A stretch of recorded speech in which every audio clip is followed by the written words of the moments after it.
Hi everyone, welcome back to the 8th video of Searching and Sorting. And today I'll write a program to find a majority element in an unsorted array. And I'm going to make use of Moore's voting algorithm. So let's consider this example where we have an array of size n, which is 5. And if I traverse this array, you will notice that the number 2 has occurred twice at indices 1 and 3. So in other words, the number 2 is repeated the most.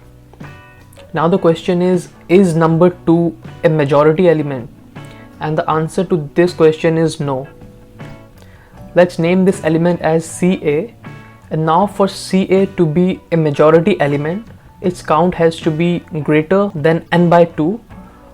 In other words, the element 2 that is being considered as a candidate must occur more than n by 2 times. So 2 is not a majority element.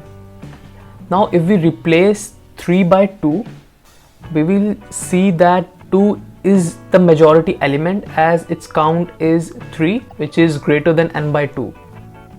So the optimal solution of this problem is Moore's voting algorithm. Let's talk about this example where we have an array of size 5. And we have two more variables, CA and CO. The variable CA is used as a candidate for majority element, whereas the variable CO is just a counter. So in this algorithm, we first check if the value of counter is equal to 0, and if it's true, we store the value of A of I to CA, and we also increase the counter by 1. As per this example, the value of CA will be equal to A of I or 3 and CO will be equal to 1. In the next iteration at index 1, the value of CA is not 0 and is not equal to A of I. So we decrease the value of CO by 1 and the new values of CA will be 3 and CO is equal to 0.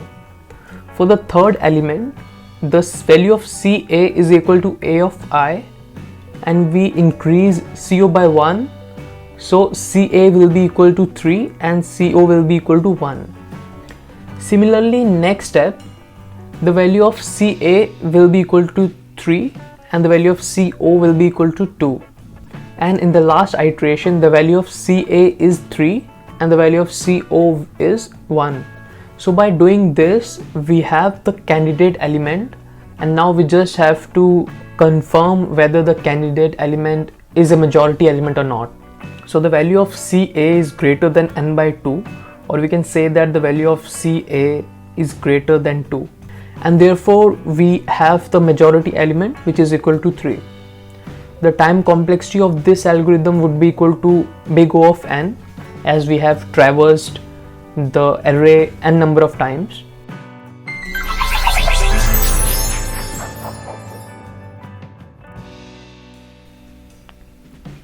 So here I am initializing two variables, candidate and a counter, and I am using a for loop to iterate through the array.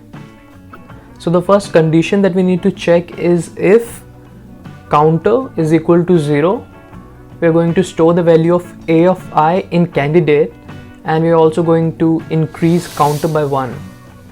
Else, if A of I is equal to candidate, we're just going to increase the counter by 1. And if the control does not enter any of the above statements, we're going to just decrease the counter by 1. So we have found a candidate using this for loop, and now we are going to check if the candidate is a majority element or not, for which I'll use a for loop and I'll iterate the array. So here we are counting the number of times the candidate has occurred in the array. So in the last, I'll check if the value of counter is greater than size by 2, and if it's true, I'll just return the candidate and we have our majority element. Else I'm going to return -1. So I'll go to the IDE and I'll click submit,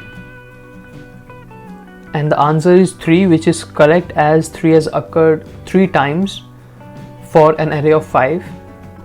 So our solution has been accepted, and that's it for today. Thank you so much for watching, and I'll see you next time.